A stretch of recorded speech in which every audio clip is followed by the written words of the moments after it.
quizás no es exactamente el que principalmente venía concitando mis reflexiones en torno a esto, quizás más las prácticas que la reflexión, ¿no?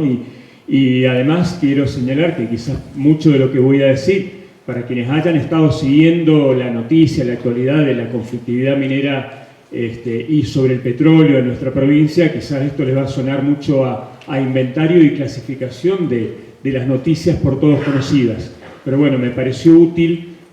pensar un poco, no tanto desde los movimientos socioambientales, tomar el conflicto desde ese lado, sino alguna vez también hacer una evaluación en relación al papel del Estado, específicamente desde la óptica del Estado y desde los distintos niveles que justamente ese Estado presenta, ¿no? Desde la escala nacional, provincial y municipal, y también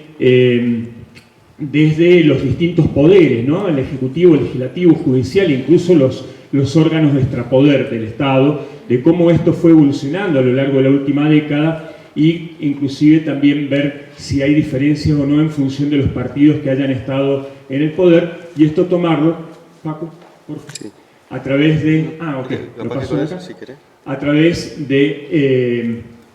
los diversos partidos que se han ido alternando en el poder, y esto a partir de algunos casos emblemáticos de conflicto.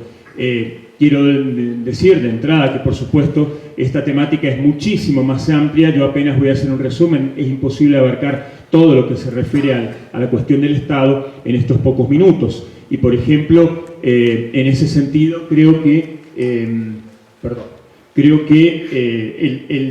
la sola decisión de haber descartado entre estos tres casos el de Potasio Río Colorado ya implica una elección bastante fuerte en nuestra provincia, porque también es un caso que en lo que respecta al accionar del Estado implicaría también otro tipo de complejidades que llegan a un nivel internacional que no revisten en esa medida, por lo menos, estos tres que elegí, y que los tres, de alguna manera, hoy, los tres están presentes en la agenda pública provincial, como es el proyecto de remediación de los pasivos ambientales de la mina de Sierra Pintada, el proyecto San Jorge, que aparentemente no estaría siendo motivo de conflicto abierto o fuerte en este momento, pero sin embargo permanece muy latente y tiene sus consecuencias sobre lo que mencionó Diego más temprano, sobre los proyectos de reforma o cambio de la Ley 7722, que básicamente tenderían en uno de esos proyectos a limarle o vaciarle bastante de su contenido. Y por supuesto, esta otra temática que nos convoca, que nos ha convocado inclusive a muchos en muy diversos ámbitos, que es el debate en torno al ingreso, ya no a nivel de proyectos, sino de explotación concreta del fracking para extraer hidrocarburos no convencionales en nuestra provincia. Bueno, rápidamente algunas cuestiones como para ubicarse a aquellos que quizás no estén tan familiarizados con esto. Simplemente reseñar que la empresa a cargo de la remediación de los pasivos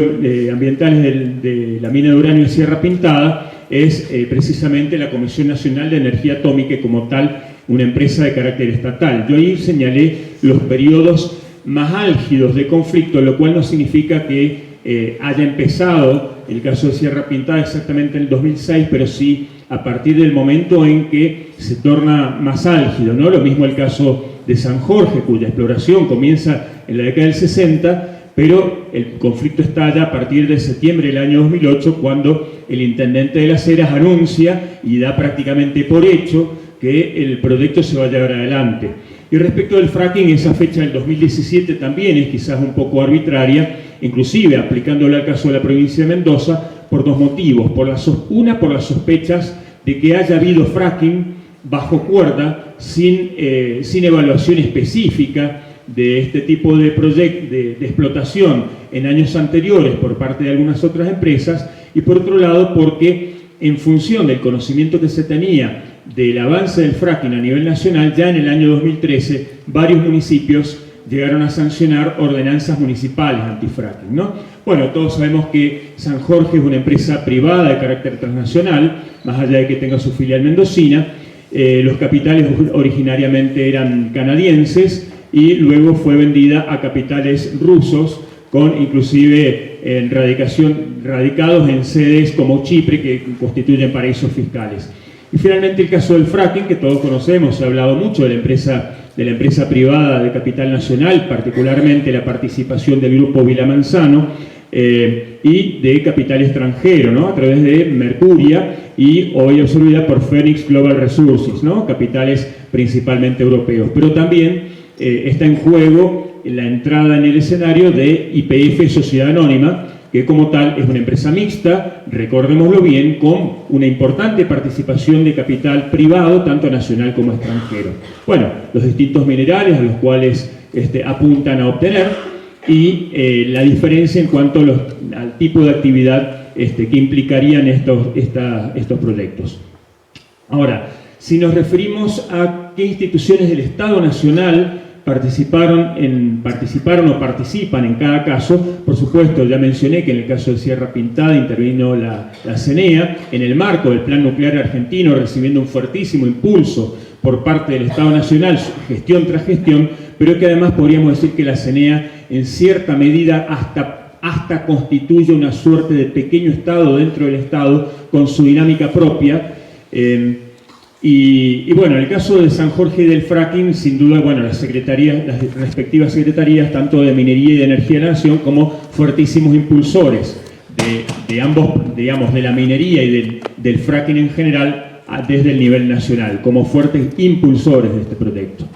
Ahora, en el caso de Sierra Pintada, cabe decir que en cuanto a los dictámenes técnicos intervino la Universidad Nacional de Cuyo a través de la Facultad de Ciencias Aplicadas de la Industria de San Rafael, y es un dictamen, digamos, moderadamente restrictivo, que le fija unas cuantas pautas, marca unos cuantos problemas que tenía la manifestación general de impacto ambiental bastante patética presentada por la Comisión de Energía Atómica, pero que luego ante algunos arreglos dijo, bueno, está bastante bien y dejó pasar, a mi modo de ver, demasiadas cosas. En el caso del proyecto San Jorge, la Facultad Regional Mendoza de la UTN elaboró un dictamen técnico que en algunos aspectos es muy fuerte, muy bueno, que le marca la cancha bastante, pero en otros realmente le hacía totalmente el juego a los intereses del capital privado y en particular en las conclusiones hasta llegaba a recomendar que se llevara adelante el proyecto. En el caso del fracking, y esto, digamos, tiene su similitud con el dictamen técnico que elaboró la Fundación CRISIT como otro organismo vinculado al Estado Nacional, y quizás es poco conocido que en todos los considerandos y en los fundamentos parciales de cada una de las secciones de ese dictamen de la Fundación CRISIT es realmente lapidario respecto de lo patético y de la cantidad de información faltante en la manifestación de impacto presentada por la empresa El Trébol. Sin embargo, por desgracia, en las conclusiones también se decían, bueno, se establecían algunas pautas de acción, y sobre esa base es que luego la Secretaría, la Dirección de Protección Ambiental de la provincia, le otorgó de una manera, a mi modo de ver y el de muchos, incluyendo abogados, extremadamente irregular, la declaración de impacto ambiental para la aprobación. Bueno, en el caso de Sierra Pintada intervino también la Auditoría General de la Nación. En el caso de Loncuyo quiero resaltar la importancia que tuvo el dictamen sectorial, porque fue realmente muy, muy duro, y justamente el prestigio que en ese momento implicó que la Uncuyo se plantara de una manera tan fuerte ante el proyecto San Jorge, a diferencia de lo que había hecho la UTN, realmente fue uno de los condicionantes para el devenir posterior de este proyecto. En el caso del fracking, los análisis de aguas realizados por el Laboratorio de Aguas de la DETI y también por la Facultad de Ciencias Aplicadas a la Industria nos merecen bastante confianza, e inclusive en esos análisis de la DETI surgió ese valor que transgredía, que superaba la norma establecida por el Departamento de Irrigación. Ahora, por otro lado, no podemos desconocer, y lamento, acá realmente me pongo la camiseta de pertenecer al Uncuyo desde los 4 años, Realmente es lamentable el informe que, sin ninguna mención de ningún autor, pero incluyendo el logo de la Uncuyo, fue producido en el ámbito de esta universidad, tan vergonzoso que solamente se alcanzó a circular por internet el resumen ejecutivo, pero realmente creo que este informe, que llegó a ser motivo de tratamiento en el Consejo Superior de nuestra universidad, hace que realmente veamos cómo hay una colisión, o digamos, perdón, una colusión de intereses entre los proponentes de este tipo de proyectos, el gobierno provincial que viene impulsando este tipo de explotación mediante fracking y los capitales privados. Bueno, podríamos mencionar también, no me voy a extender ahora, por eso lo pongo entre preguntas, el cuestionamiento que ha circulado mucho en torno al papel del laboratorio de la UTN, pero quiero solamente señalar que los análisis de agua realizados sobre los pozos donde ya se ha hecho fracking, esos análisis no han sido realizados por la UTN, más allá de otros cuestionamientos que sí se pueden hacer al respecto. Bueno, les paso por una cuestión de tiempo, no voy a mencionar toda la normativa pertinente a nivel nacional, tanto en los temas ambientales como en los temas económicos. Perdón. Uy, gracias Facundo. Gracias. Disculpen. Tanto a nivel ambiental como los temas económicos, la Constitución Nacional en el artículo 41 como el 124, que también ya había mencionado precedentemente Paula, las leyes específicas que realmente marcan un paquete de leyes como la 2496 y otras sucesivas, y los dos pactos, acuerdo y pacto federal minero del 93 y el 2016, que realmente desde el Estado Nacional le facilitan enormemente lo que podemos y nos hacemos cargo de llamar claramente acumulación por desposesión de nuestros bienes naturales comunes, ¿no? Por otro lado, lo mismo o en similar tono podríamos decir de la nueva ley de hidrocarburos 27.007. Ahora, creo que la justicia federal también, y esto es quizás lo menos conocido, la justicia federal también ha intervenido en estos casos a través de la medida de no innovar por parte del juzgado de San Rafael en el caso de Sierra Pintada, en función justamente del daño ambiental que se venía produciendo. Y en este momento en la Suprema Corte de la Nación se está tramitando si acepta o no un recurso de Minera San Jorge en contra del rechazo de la ley 7.722. También hay que decir que el Juzgado Federal de Mendoza, el juzgado a cargo del juez Bento, mandó en el año 18 a reprimir fuertemente a un grupo de militantes preocupados por el fracking que estaba avanzando en Malargüe, y esto es una vuelta de tuerca a niveles represivos que no se habían visto anteriormente cuando bloquearon el paso de un camión con destino a Malargüe. Si nos remitimos a las instituciones del Estado provincial, bueno, la Secretaría de Ambiente, generalmente ha tratado de no quedar demasiado mal pegada, como haciéndole demasiado el juego a los capitales mineros transnacionales y en este caso también a la Comisión de Energía Atómica, pero tratando de salvar un poco las apariencias, de manera que los dictámenes, bueno, muy a menudo tratan de darle un poco a cada uno. Sin embargo, en el caso específico del fracking, realmente, sobre todo en la primera declaración de impacto ambiental, en el primer permiso que otorgó en julio del año 2017,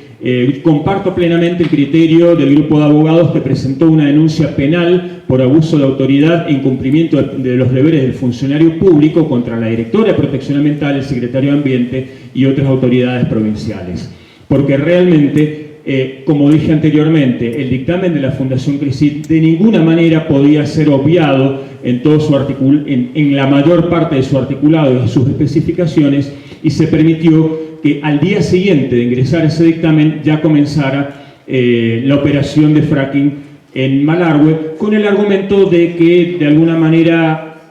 dicho esto en una entrevista o debate radial, no se podía esperar a tener listos los freatímetros instalados, y de alguna manera la cuestión de fondo es que Halliburton estaba allí esperando porque la ventana de tiempo que tenían disponibles los equipos para fracturar se les iba a pasar, así que había que pisar el acelerador a fondo. Bueno, minería y hidrocarburos, por supuesto que fogonearon siempre este tipo de acción. En cuanto a los dictámenes, y esto me parece central, porque esto es justamente lo que nos posiciona en la cuestión de la justicia hídrica y de los conflictos hidrosociales. Respecto de los dictámenes, hay que decir que en el caso de Sierra Pintada, el centro de las críticas al actual proceso de audiencia pública y de evaluación del proyecto de la CNEA está justamente todo contenido, la mayor parte en el dictamen del Departamento General de Irrigación. La mayor parte de las críticas que las asambleas formularon luego en la parte del plano técnico, más allá de todo lo que tiene que ver con la legitimidad, la representación, las decisiones sobre los bienes comunes y el territorio, en el plano técnico está prácticamente todo dicho en el dictamen de irrigación, que ciertamente es muy duro. Y en el caso del proyecto San Jorge, si bien irrigación termina aprobando, diciendo, bueno, siguiendo todas estas consideraciones y condiciones, le damos el visto bueno a San Jorge, los condicionamientos que le impuso conjuntamente con la UNCUYO y con el Consejo Provincial del Ambiente fueron tan duros que fueron parte de esos 141 condicionamientos que luego la legislatura provincial pudo tomar para basarse, sin saber demasiado, pero decir, a ver, este proyecto la verdad es que viene muy mal parido, demasiado deficiente en el plano técnico, y por lo tanto, aunque no entendamos demasiado, realmente merece ser rechazado. Todo lo contrario en el caso de la resolución 249 y sobre todo los dictámenes y las declaraciones públicas del Superintendente General de Irrigación por estos días respecto de que se está haciendo todo maravillosamente bien con el fracking en Malargüe. Esta resolución 249 inclusive ha sido llevada por un grupo de abogados justamente de OICOS, la ONG que ya se mencionó, ante la Suprema Corte Provincial en 3 causas distintas: amparo, acción procesal administrativa e inconstitucionalidad, y hoy justamente, y la semana pasada o la anterior, fue elevado justamente también un recurso de queja ante la Suprema Corte Nacional. Audiencias públicas. Bueno, lo que supuestamente debiera garantizar la transparencia y la participación en este tipo de procesos. La de San Rafael tuvo una primera audiencia fracasada porque la Comisión de Energía Atómica se borró directamente, no fue, y la siguiente, del 9 de enero pasado, que tiene una segunda instancia el 30 de este mes, y en la cual la CNEA movilizó a muchísima gente para ir a hacer más que una evaluación del proyecto, una propaganda institucional de la labor de la Comisión de Energía Atómica, en vez de dedicarse a evaluar el proyecto de remediación de los tremendos pasivos ambientales acumulados desde hace ya más de 20 años sin un tratamiento efectivo. La audiencia pública de San Jorge en Uspallata, dio lugar a muchísimo debate, fue quizás la audiencia pública más larga y con mayor número de intervenciones en la historia del derecho ambiental argentino. Duró 11 horas esa audiencia pública, de las 9 de la mañana hasta las 10 de la noche, y 3/4 partes de quienes hicieron uso de la palabra se expresaron en contra del proyecto. Sin embargo, lamentablemente, la Dirección de Protección Ambiental y la de Minería dijeron, bueno, esto más que nada ha servido para medir la expresión popular, pero en el fondo no hay nada demasiado rescatable desde el plano de lo técnico. Por lo tanto, no hubo ninguna respuesta en el expediente, contrariamente a lo que dice la ley, que en caso de descartar esas objeciones, tienen que justificarse porque se las descarta. La audiencia pública del Día de los Inocentes del año 17 en Malargüe, en realidad no se refería a un proyecto concreto de fracking, sino del anteproyecto de lo que luego se convirtió en el decreto 248, y hasta la fecha no ha habido ninguna manifestación general de impacto ambiental concreta sobre fracking que haya pasado por audiencia pública, porque hasta la fecha todo ha sido tramitado como decía justamente Paula, por aviso de proyecto. Inclusive parece que la estrategia que están siguiendo ahora es: hago manifestación general de impacto en la fase de exploración, no digo si después va a haber fracking o no, y llegado el momento de hacer el fracking, lo paso por aviso de proyecto diciendo que la manifestación de impacto ya fue realizada. Con lo cual tenemos otra vulneración del derecho al conocimiento, a la información y la participación ciudadana en la toma de decisiones. Bueno, la CEIAM, en el caso de San Jorge, hizo un trabajo realmente muy fuerte, muy largo, muchísimas reuniones, y quiero destacar que allí, más allá de que finalmente le haya dado la aprobación al proyecto San Jorge, tuvo participación el Consejo Provincial del Ambiente, además de muchísimos otros organismos. Se permitió que el Consejo del Ambiente emitiera un dictamen negativo y un informe final negativo, y el informe fue tan duro que posteriormente dio pie a que la legislatura pudiera rechazarlo. Sin embargo, esta Comisión Evaluadora Ambiental Minera no ha sido convocada nuevamente. El Consejo Provincial del Ambiente está sin funcionar desde marzo de 2011.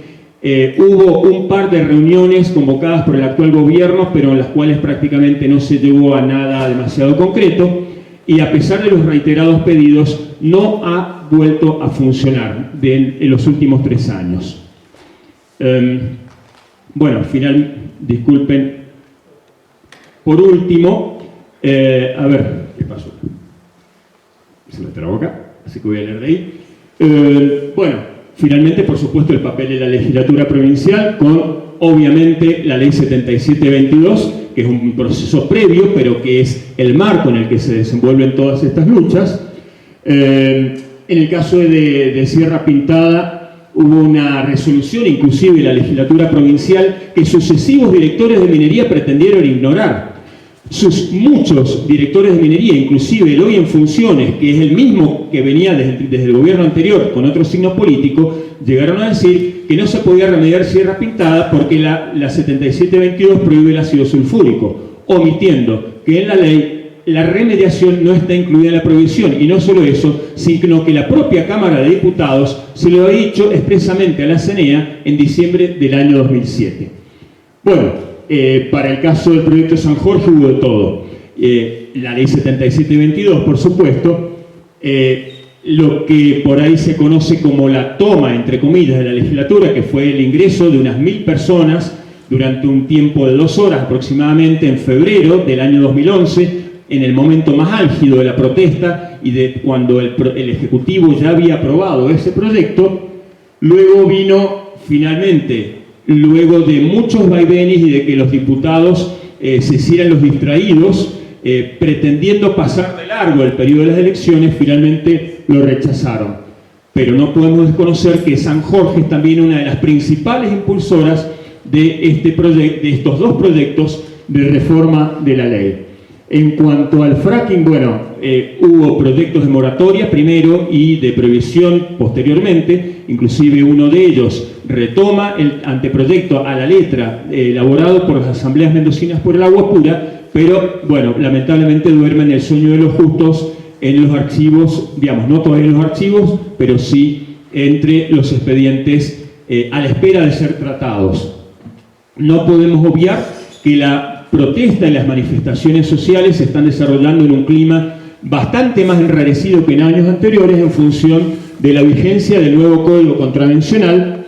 Y bueno, desde el punto de vista del Poder Judicial mendocino está la cuestión del accionar de la Suprema Corte, que ratificó la Ley 7722, como ya dijo Diego, en diciembre de 2015, pero por otro lado también hemos tenido un incremento de causas en contra de los manifestantes a favor, digamos, del agua y en contra de este tipo de proyectos, con ambientalistas o miembros de la Asamblea y vecinos de San Carlos que han sido judicializados por el juez Bento, pero también en la justicia provincial, inclusive una mujer de San Carlos, simplemente por difundir un video que luego se hizo viral. Y por otra parte, los juzgados mendocinos han ido rechazando sistemáticamente todas las causas, rechazando o durmiendo las causas que se han presentado respecto del fracking, que son muy numerosas. Bueno, finalmente la participación importantísima de los municipios, algunos a favor, otros en contra. Ya mencioné el hecho de que varios de ellos cuentan con ordenanzas antifracking. Y a modo de conclusiones,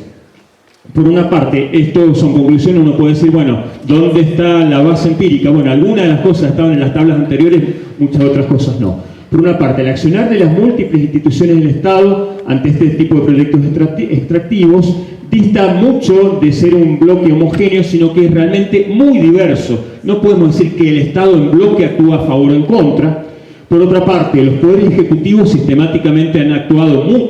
claramente, inclusive las direcciones de protección ambiental o los responsables de ambiente han actuado sistemáticamente muy a favor de los proyectos extractivos,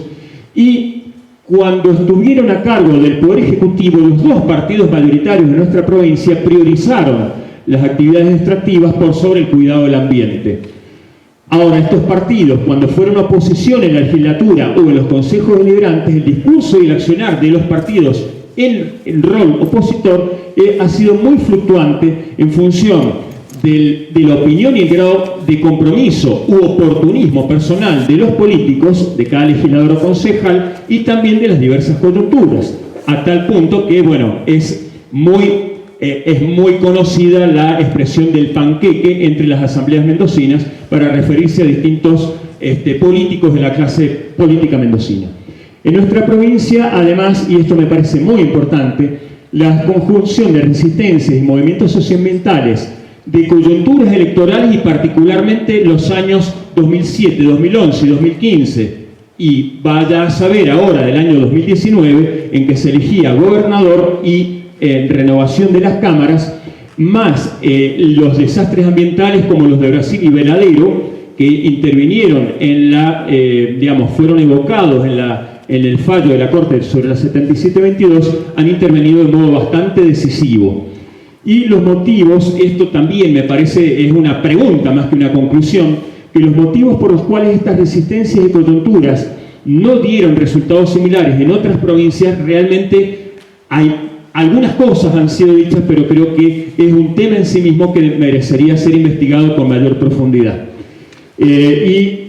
para terminar, en los últimos años el Estado ha reforzado esta tendencia, me parece muy preocupante, ha reforzado las políticas a favor de estos proyectos y la represión de la protesta social, mientras que por otra parte han disminuido los canales tanto para la información como la participación ciudadana, no de las empresas, en la toma de decisiones sobre los territorios y los bienes comunes. Bueno, eso es todo. Disculpen por haberme excedido en el tiempo y muchísimas gracias.